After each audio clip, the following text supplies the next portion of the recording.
Well, good morning. Am I the only one who thinks this summer has gone by too fast? We're almost, the days are getting shorter.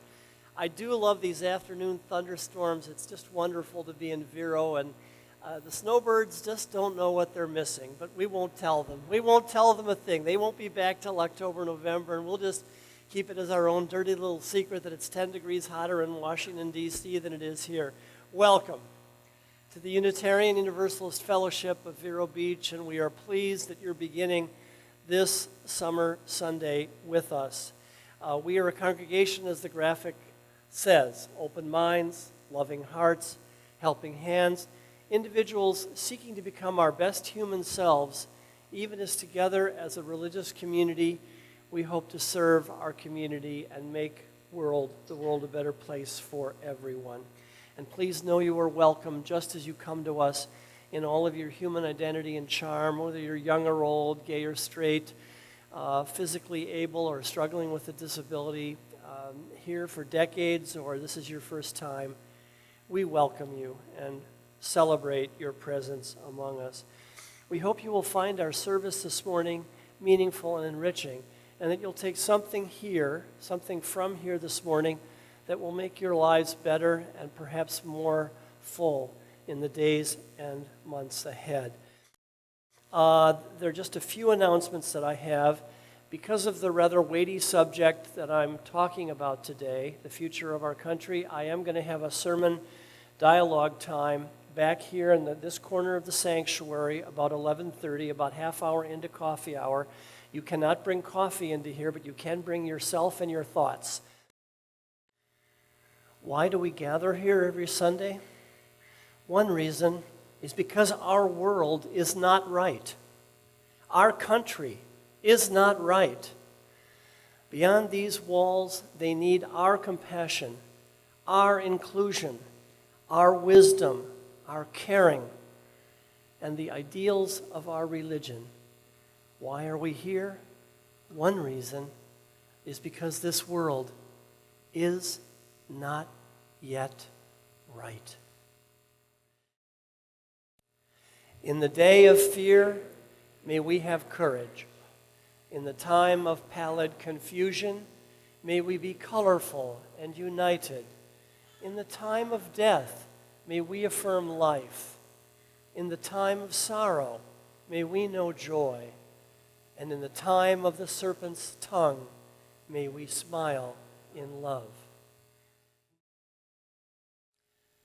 So when I was in Washington 3 weeks ago visiting Collins, there was a full-page article about a Unitarian Universalist hero. I did write about this in our newsletter a couple of weeks ago, but I wanted to share her story again to make sure you all heard it. Her name was Wendy Winters. When we list personal virtues, which we hope Unitarian Universalists will exemplify in their lives, we seldom think to include physical courage, but we should. On June 29th of this year, an angry and disgruntled citizen of Annapolis, Maryland, burst into the newsroom of the Capital Gazette newspaper and started shooting, trying to kill all the writers and editors there. Staff writer Wendy Winters, an active member of our Annapolis congregation, who had been through an active shooter training at the church, did not dive under her desk as most of her colleagues did, but chose the fight back stance. When you have an active shooter, you're supposed to either run, hide, or fight back. She chose the fight back stance. Grabbing the trash can and a recycling bin she kept by her desk, she charged toward the man and yelled at him to stop, distracting him long enough for some of her colleagues to escape. Of the 11 people in that room that day, 6 survived, and Wendy, who died that day, is now remembered as a courageous hero who saved the lives of her colleagues. Quote, "In an extraordinary act of courage, she gave her heart, she gave her last breath, she gave her final 8 pints of blood." Over the last 20 years, Wendy had been a regular volunteer blood donor, donating more than 11 gallons of blood to the local Red Cross.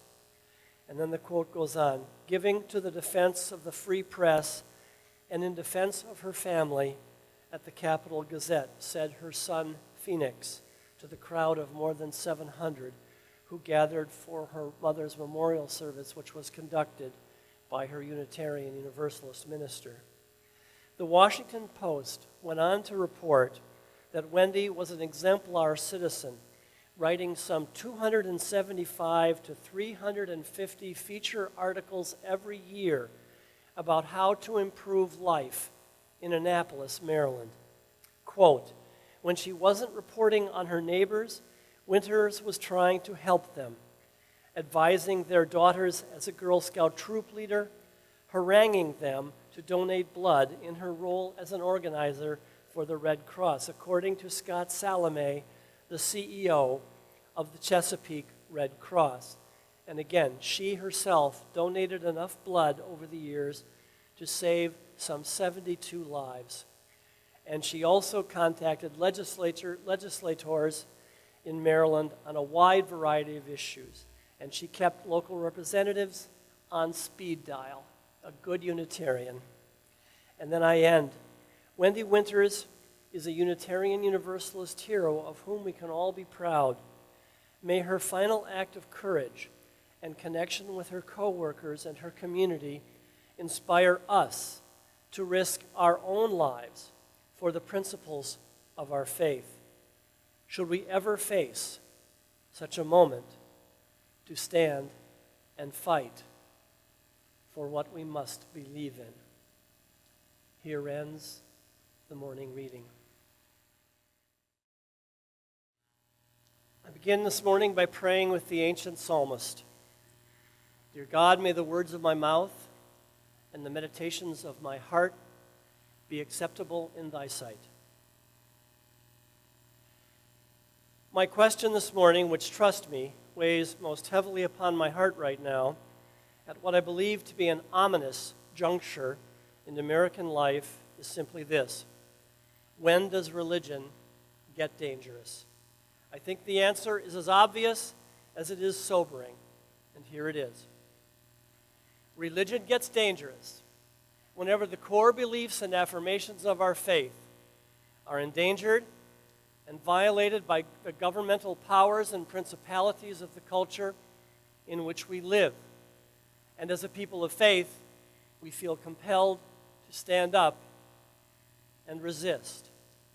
I want to repeat that.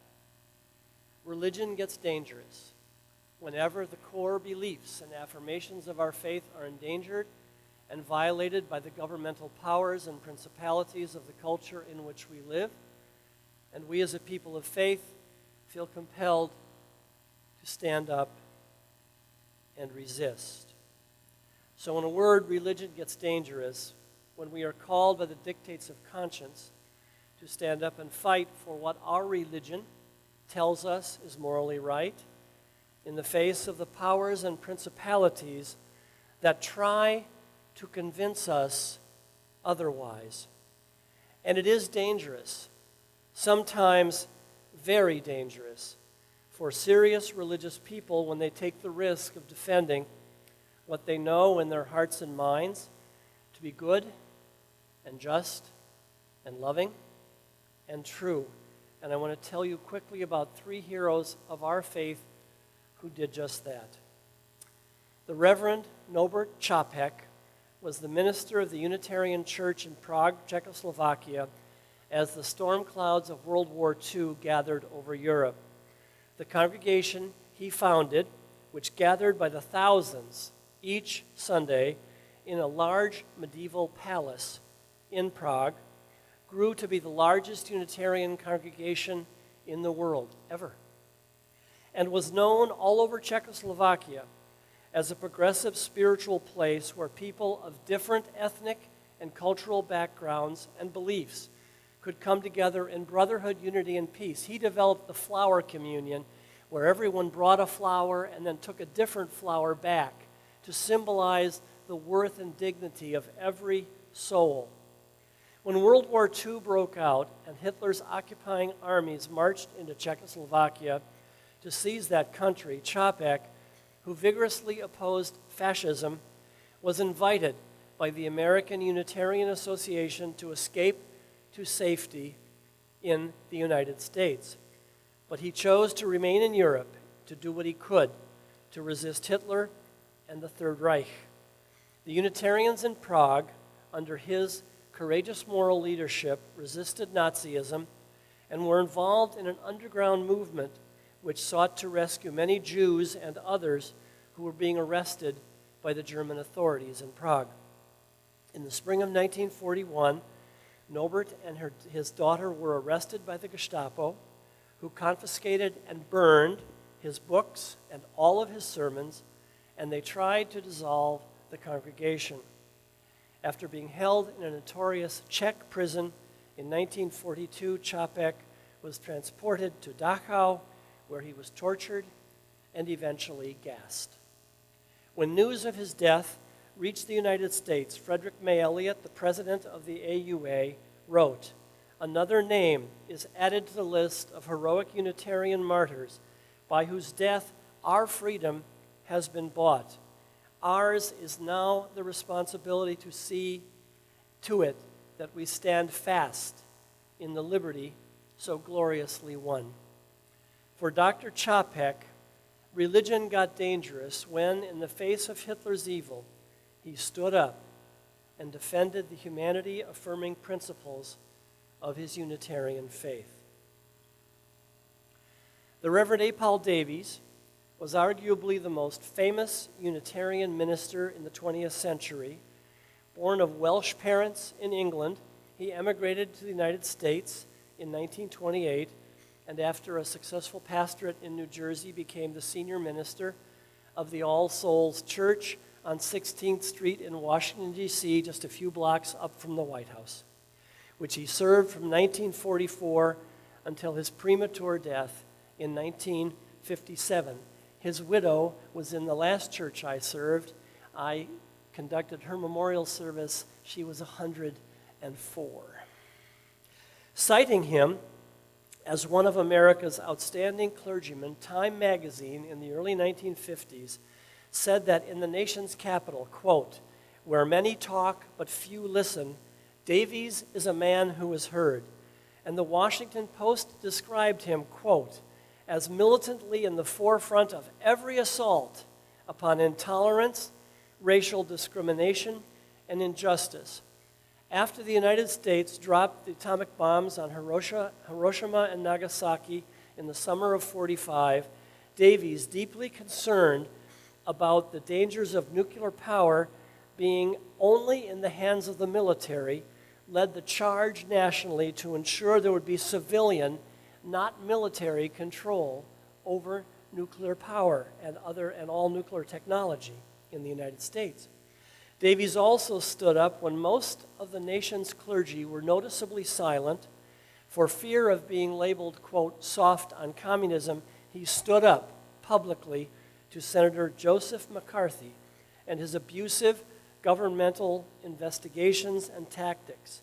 In fiery sermon after fiery sermon during the McCarthy years, often published word for word on Monday morning on the front page of the the Washington Post, in one sermon he said, "I have been against communism my whole life, but I have also criticized the untruths and injustices of Senator McCarthy and his hearings.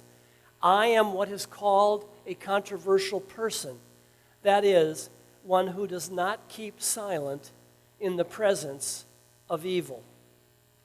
And Davies was also a fierce and fearless advocate for racial equality and civil rights in what was then a almost totally segregated nation's capital.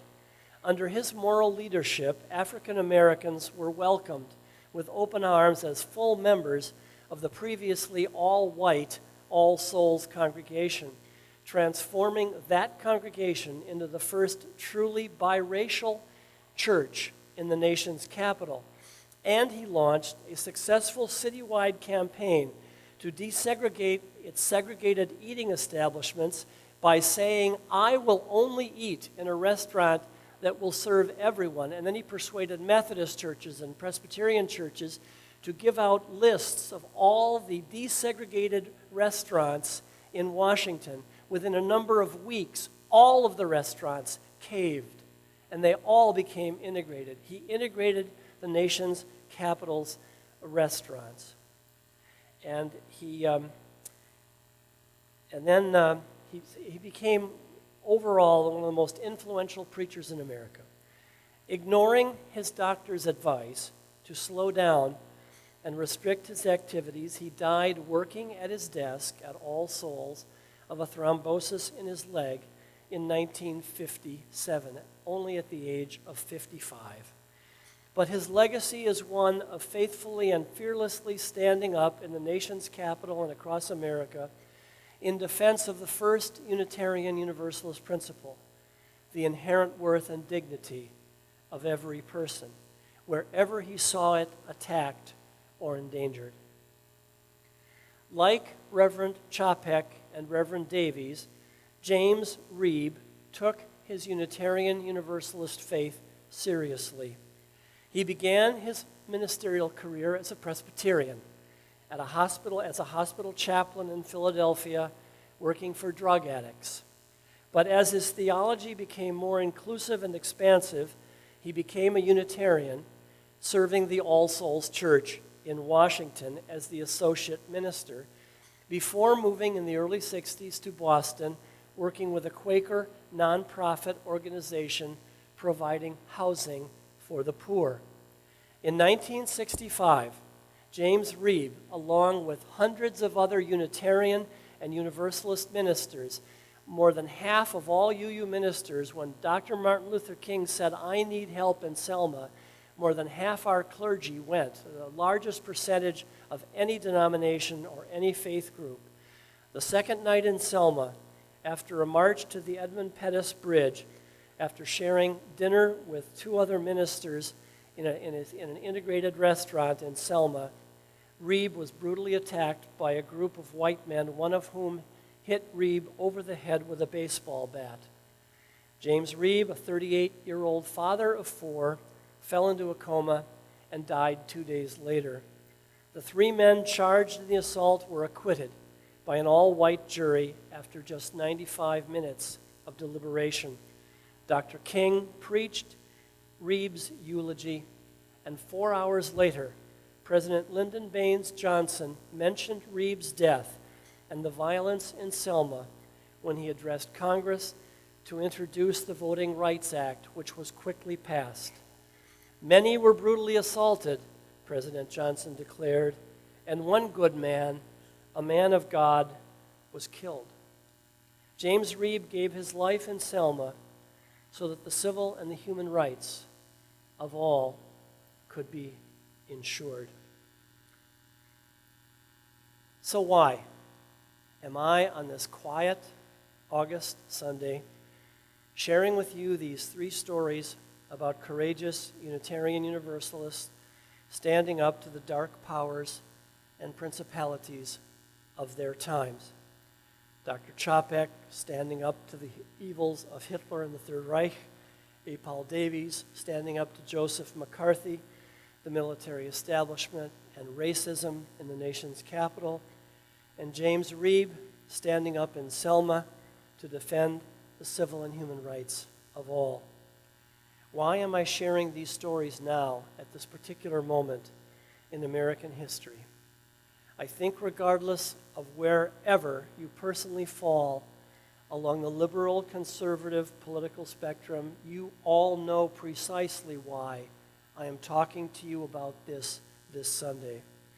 I believe that anyone who is paying even the least moral attention to what is happening in America today, especially in the highest halls of power in Washington, D.C., understands fully to the heart that these are genuinely perilous times for our nation. Perilous not only for the future of our noble American republic and its time-honored democratic institutions and ideals, but also perilous for the moral and human principles of our faith. If you had told me just 3 years ago that today I would be standing before you, literally sick with fear for the moral and political future of my nation, I would have told you you were crazy.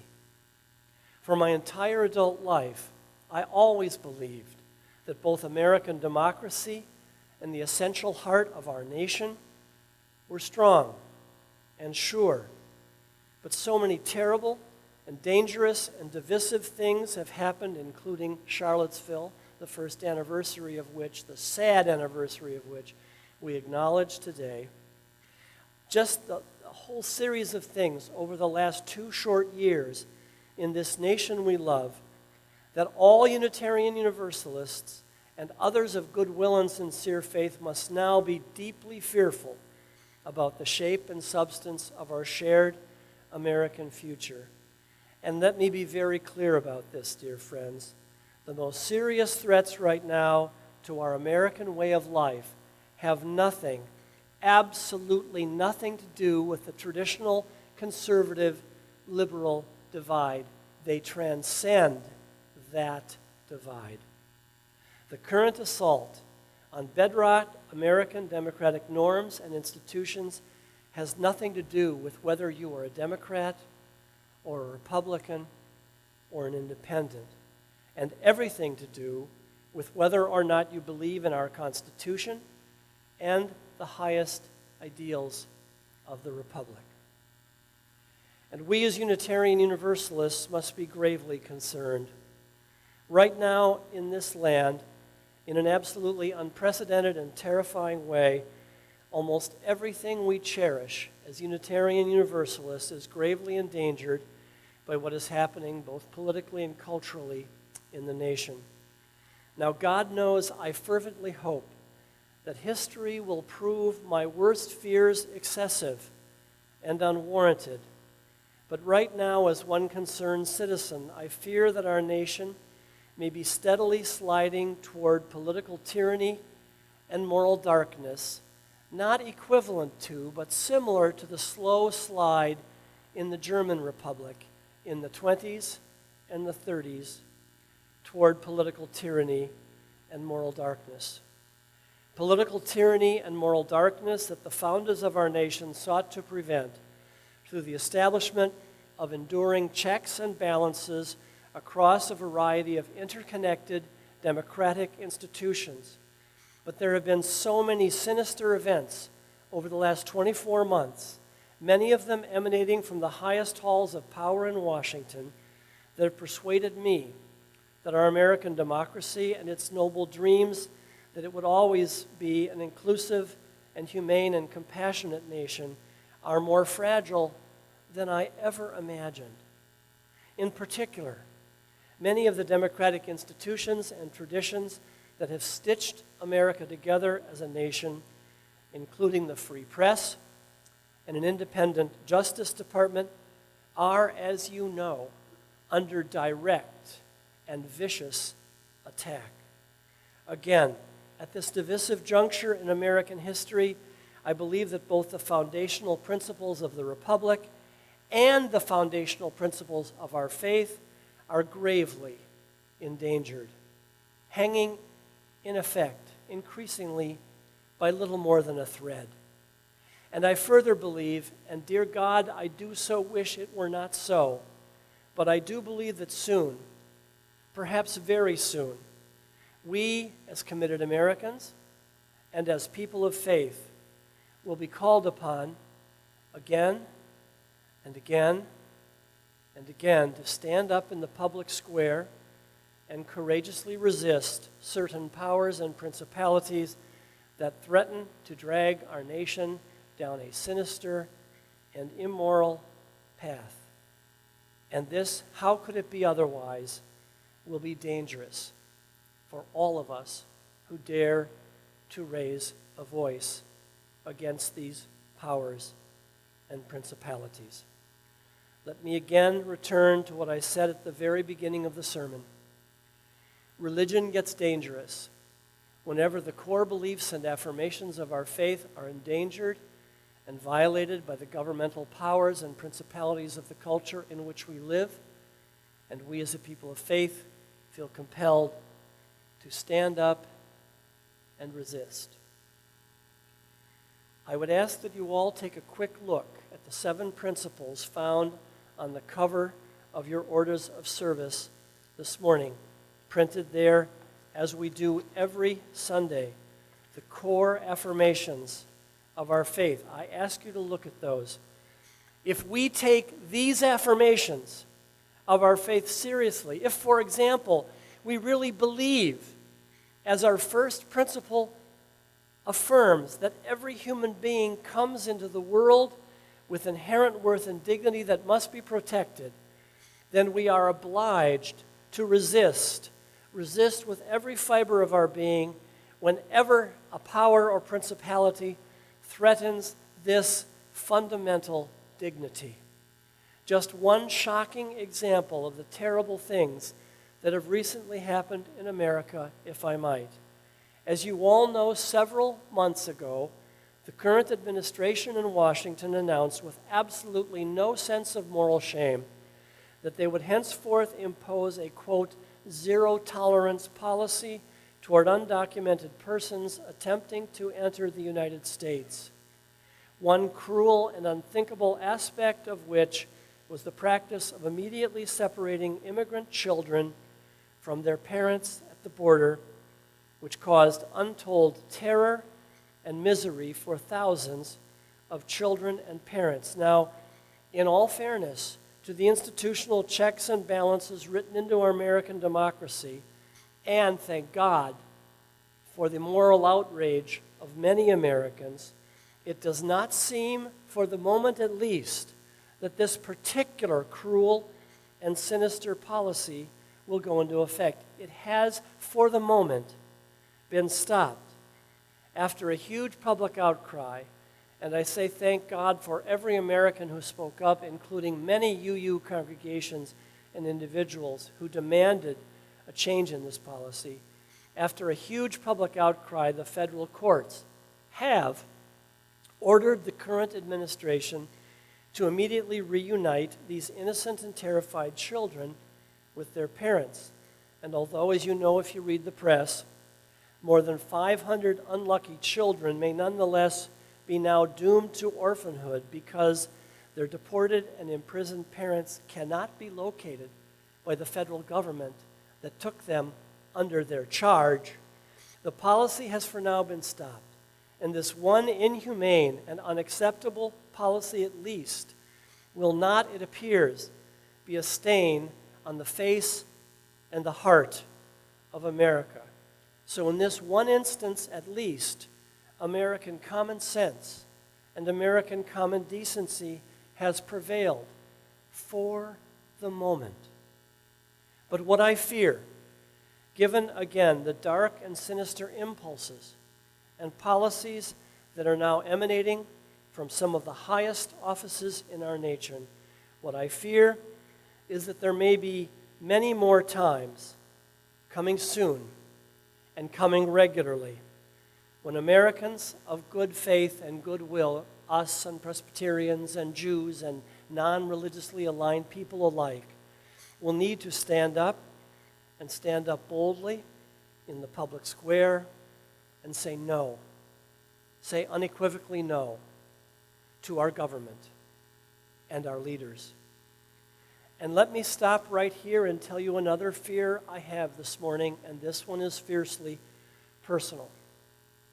I fear that if America actually does start spiraling ever more quickly toward tyranny and inhumanity, I fear that as one Unitarian Universalist, I might not prove personally to have the public courage I need to regularly stand up and actively resist my government. In moments of self-doubt, I wonder, would I, Scott Wells Alexander, as a faithful Unitarian Universalist, find the courage to actively resist the dark powers and principalities the way Dr. Norbert Chabak stood up to Hitler, or the way A. Paul Davies stood up to Joseph McCarthy, or the way James Reeb stood up to the hateful racists of Selma, Alabama. I am self-aware enough to know that it is all too easy for any of us who by and large comfortably benefit from the status quo and comfort of American life to remain silent in the face of government's glaring moral failures. I can only pray that I and that all of you will find the strength we need in the days ahead to speak up and to resist when we see the ideals of our nation and the ideals of our faith threatened and trampled upon.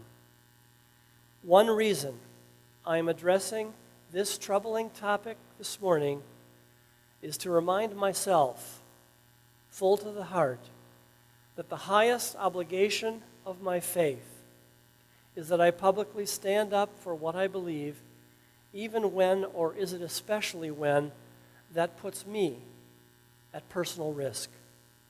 Again, as I said a bit earlier this morning, I can only pray that history will prove my worst fears and deepest anxiety about our American future excessive. I sincerely pray that my nation, under its current leadership, which I find so shameful and so inhumane, does not spiral toward inhumanity and tyranny, and that those in charge will be restrained by the checks and balances of countervailing democratic institutions like the free press and an independent judiciary. But if things do spin out of control, and who can doubt that there are dark powers and principalities now actively at work in America, if things do get bad, I pray I will be brave enough, courageous enough, and faithful enough to stand up and give voice to my faith and to fight for everything that my heart knows to be good and true.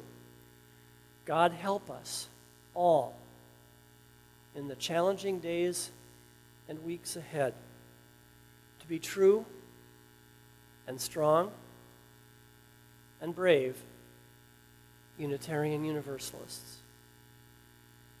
Amen.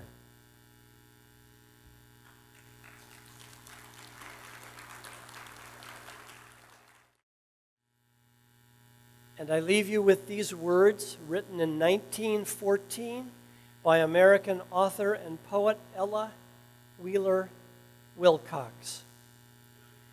To sin by silence when we should protest makes cowards out of us. The human race has climbed on protest. Had no voice been raised against injustice, ignorance, and hate, the Inquisition yet would serve the law, and guillotines decide our least disputes. The few who dare must speak, and speak again, to right the wrongs of many. Be of good heart and disquieted heart. Amen.